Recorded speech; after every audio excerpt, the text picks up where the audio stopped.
Hello friends and welcome. नमस्कार इस session के लिए। इन जनरल सेशन में हम बात करेंगे आने वाले एग्जाम से रिलेटेड।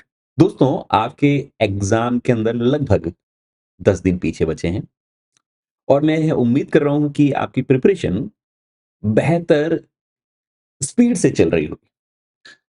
सोचा कि आपसे बात कर लूं क्योंकि इस समय ज्यादातर स्टूडेंट्स काफी स्ट्रेस तनाव में होते हैं और उन्हें नहीं समझ में आता है कि उन्हें क्या करना चाहिए। They often get confused. करने को बहुत सारी चीजें होती है, समझ में नहीं आता कहाँ से शुरू करें, कहाँ खत्म करें। काफ़ी समय से पढ़ रहे हैं, टाइम पर रिविज़न नहीं हो रहा है, स्ट्रेस बढ़ता जा रहा है। कई सारी प्रॉब्लम्स एक साथ उठ खड़ी होती है जैसे-जैसे एग्ज़ाम नज़दीक आता है। दोस्तों, सबसे पहले मेरी सलाह है, घबराने की ज़रूरत नहीं है, क्योंकि अगर आपने ईमानदारी से मेहनत की है, तो रिज़ल्ट तो आपका कन्फर्म आएगा। ऑलवेज़ बी ऑप्टिमिस्टिक, पॉज़िटिव, क्योंकि अगर डर गए या किसी तरीके की नेगेटिव थॉट दिमाग में रखा तो फायदा तो किसी तरीके से नहीं होने वाला, आगे चलकर नुकसान ही होने वाला है।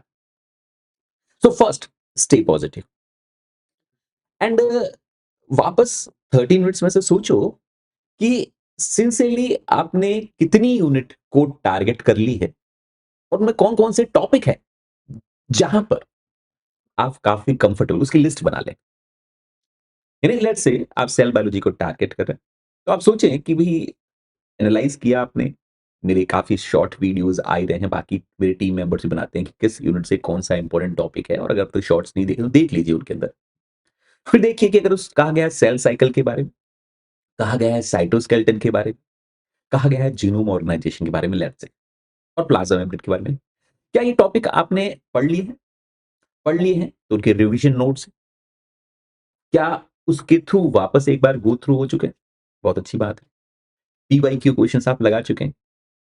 तो अब सेल बायोलॉजी से घबराने की ज़रूरत नहीं है। सेल बायोलॉजी कंप्लीट हो गया है और अब सिर्फ ये मन में स्ट्रेस पाल रहे हैं कि क्या पता एग्जाम के दिन याद आएगा या नहीं आएगा। यकीन मानिए अपने आप याद आ जाएगा। उसके लिए बिल्कुल भी तनाव लेने की जरूरत नहीं है, स्ट्रेस लेने की जरूरत नहीं है। सबको ऐसा लगता है कि मैं भूल जाऊंगा एग्जाम के दिन, लेकिन एग्जाम टाइम जब आप बैठेंगे, सामने जब क्वेश्चन पेपर होगा तो अपने आप सारी चीजें याद आ जाएगी। तो डोंट वरी अबाउट दैट। और मेरे हिसाब से अगर आप 7 यूनिट अच्छे से कर लें, अच्छे से का मेरा मतलब ये कतई नहीं कि 100%, 80-70% एरिया को टारगेट कर लें, स्पेशली वो सारे सेक्शन को टारगेट कर लें जो एग्जाम के हिसाब से इंपॉर्टेंट है, तो बहुत है। उसके बाद 7-8 यूनिट कर ली। उसके बाद बाकी की जो यूनिट पीछे बचती है, उसके अंदर दोस्तों आपको सेलेक्टिव स्टडी करनी है। और मेरा मानना है कि आपको नहीं समझ में आ रहा है कि सेलेक्टिव स्टडी कैसे करनी है, तो जो एग्जाम मैपिंग के अपने सेशन हो रहे हैं यूट्यूब पर, सिर्फ उनको ही फास्ट मोड में देख लो, बहुत है बच्चों। Believe me, they are far more sufficient than cracking JRF. उससे आप टॉप रैंक भी ला सकते हैं। 7-8 यूनिट आपने कर ली है, उसके बाद एग्जाम मैपिंग के सेशंस को देख लीजिए। ये सब चीजें आप फॉलो कर रहे हैं तो feel confident, believe me and my team that you are going to crack this exam.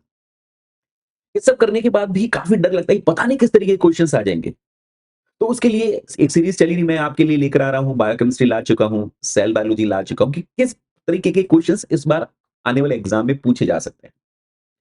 और उन तरीके के एग्जाम्स में आप अपने आप को कंफर्ट फील कर रहे हैं, यानी आपको उनके आंसर्स आ रहे हैं, कंसेप्ट आपको समझ में आ रहे हैं।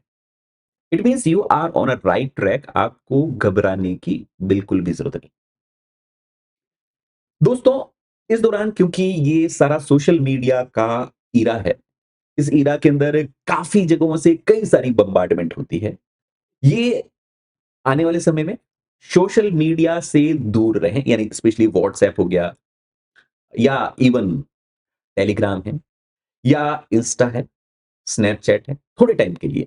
क्योंकि होता क्या है कि आप एक 10 सेकंड के लिए किसी रील को या शॉर्ट को देखने जाते हो और आगे पता ही नहीं चलता, स्क्रॉल करते हुए आप आगे से आगे, या यूँ पता नहीं न्यूज़ या किसी रील या किसी सब्जेक्ट को फॉलो करते हुए आगे से आगे बढ़ते जाते हो और आपका आधा से 1 घंटा तक वेस्ट हो सकता है। 10 दिन की बात है, आराम से कंट्रोल रखा जा सकता है। ये कोई इतना मुश्किल काम नहीं है जिसको आप नहीं कर पाएँगे।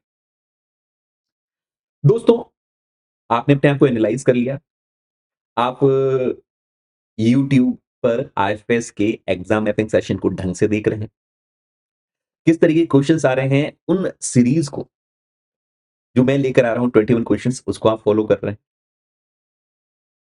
जितने भी शॉर्ट्स हैं उसमें जो इंपॉर्टेंट टॉपिक्स हैं या कहां से क्वेश्चन रिपीट्स होते हैं उनको आप देख रहे हैं। आप बिल्कुल सही ट्रैक पर है। अपने आप को सोशल मीडिया से आपने थोड़े टाइम के लिए दूर कर लिया है, स्पेशली वह जो आपके लिए एग्जाम पॉइंट ऑफ व्यू से यूजफुल नहीं है, देन एवरीथिंग इज परफेक्ट। दोस्तों, इवन जो अभी आने वाले एग्जाम में रैंक 1 या 2 लाने वाला है, उसको भी ये नहीं पता कि वो ऐसा करने वाला है, और उसको भी आप जितना ही डर लग रहा होगा, और या आप खुद फर्स्ट रैंक लेकर आना तो आपको भी डर लग रहा होगा। डर होना होना भी चाहिए ना, तभी तो सिंसियरिटी आएगी। ये एक आम साइकोलॉजिकल फिनोमिनन है जो हर स्टूडेंट के साथ हो रहा है, और आपको भी घबराहट हो रही है तो चिंता करने की बात नहीं है। बस घबराहट को काबू करके रखिए और हमेशा कहते रहिए all is good, all is good, and I am going to crack this exam. बस हमेशा मॉर्निंग में एक बार उठकर, दोपहर को और शाम को पढ़ने के बाद कि भाई ये मेरा सेशन कंप्लीट कर लिया, now yes I am going to crack this exam. अपने आप को 3 बार बोलो। आप हमेशा पॉजिटिव रहेंगे और आपका सिलेक्शन तय होगा। और उसके बाद वापस सबसे महत्वपूर्ण बात कि भाई सीएसआर जेआरएफ या सीएसआर नेट कोई जिंदगी थोड़ी है, यही तो हमारी जिंदगी का कोई आखिरी मील का पत्थर तो थोड़ी है। ये तो सिर्फ एक शुरुआत भर है। Your thought should be that yes I am learning this life science, and जो मैं लर्न कर रहा हूं ये मेरे आने वाले समय में हर जगह पर काम आने वाली है, चाहे मैं रिसर्च में जा रहा हूं, चाहे मैं टीचिंग में जाने वाला हूं। ये जो चीज मैं लर्न कर रहा हूं, this is not only for exam, this is to stay permanently with you. ये जो नॉलेज गेन कर रहे हो, जो कंसेप्ट बिल्ड कर रहे हो, या इसका मकसद सिर्फ और सिर्फ नेट एग्जाम को क्लियर नहीं कराना है, बल्कि ये नॉलेज आपके पास जिंदगी भर साथ रहने वाली है। इसको सोचते हुए पढ़ें। नेट एग्जाम सोचोगे ना कि ये तो कोई बहुत बड़ी बात नहीं है, तो नेट एग्जाम भी हो जाएगा, गेट भी हो जाएगा, डीबीटी भी हो जाएगा, आईसीएमआर भी हो जाएगा, और बाकी सारे एग्जाम भी हो जाएंगे। And obviously you should always have a plan B कि भाई नेट अगर हो भी गया, जेआरएफ हो भी गया, तो उसके बाद में क्या करूं। नेट जेआरएफ के अलावा भी आपके पास प्लान बी और प्लान सी होना चाहिए। यस, नेट जेआरएफ होनी चाहिए, पर नेट जेआरएफ होने का मतलब ये नहीं कि आपने पूरी दुनिया जंग जीत ली है। Always think global. छोटी सोच ना रखें, बड़ी सोच रखें, क्योंकि आप में वो पोटेंशियल है। You are best, you can rule the world. बस थोड़ा सा बड़ा सोचो कि भाई जेआरएफ तो क्लियर कर लूंगा, उसके बाद मुझे क्या करना है। इंडिया की कौन सी सबसे बेस्ट जगह है जहां से मुझे पीएचडी या रिसर्च करनी है, और इंडिया ही क्यों, देश के बाहर भी तो कई सारी जगह हैं, और आपसे कम एबिलिटी वाले, लेकिन क्योंकि उन्हें उसके बारे में इंफॉर्मेशन थी, अच्छी अच्छी जगहों पर रिसर्च कर रहे हैं।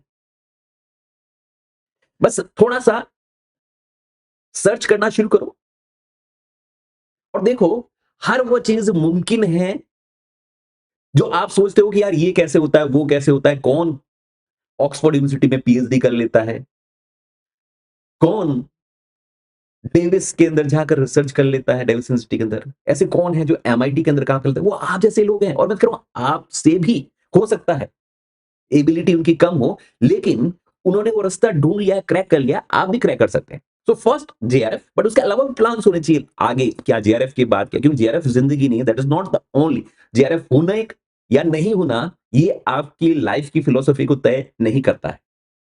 कई सारी चीजें आगे बाकी है। You can be a great writer, you can be a great teacher, you can be a great YouTuber, you can be a science analyst, you can be research analyst, you can review variety of things. बस पता करो अपने आप को और इस दिशा में आगे बढ़ो। You have a lot of potential, believe me. आप सब कुछ कर सकते हो।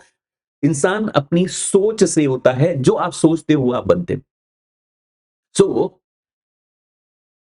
आई believe you have a great potential and you can do far better than what you think for yourself। आप बढ़िया करोगे, बेहतर करोगे, देश के किसी कोने में करोगे या दुनिया के किसी भी कोने में करोगे, और वहां से वापस देश में आकर उसको अप्लाई करोगे, तो ऑब्वियसली हमारा देश तरक्की कर जाएगा। Once again, you have a very great potential. आपका दिमाग आइंस्टीन के दिमाग के बराबर ही है, एक रत्ती भर भी कम नहीं है। आप अपने दिमाग का अगर 30% भी सही तरीके से इस्तेमाल कर लोगे तो जेआरएफ में, सीएसआर जेआरएफ में टॉप कर जाओगे।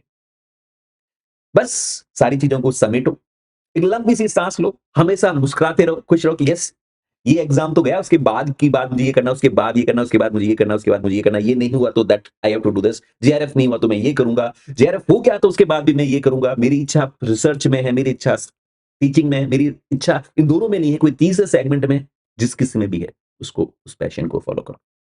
सो दिस इज, बस चिट चैट करने का मन कर गया मेरा कि आपसे बात करूं, क्योंकि ज्यादातर लोग बहुत स्ट्रेस में, तनाव में रहते हैं। सेहत का ध्यान रखें भाई। जेआरएफ के एग्जाम हर 6 महीने में आते हैं, ये कोई कुंभ का मेला नहीं है, घबराने की जरूरत भी नहीं है, बिगड़ भी गया, अगले 6 महीने में वापस आ जाएगा।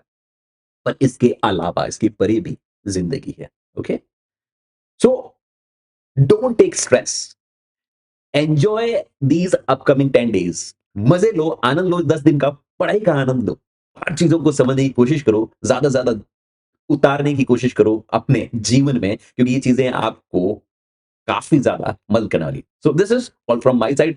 Always keep smile, do not take any kind of stress, और डरना तो गुनाह है। मेरे बच्चे, मेरे दोस्त कभी डर नहीं सकते, घबरा नहीं सकते। Okay, bye bye, take care.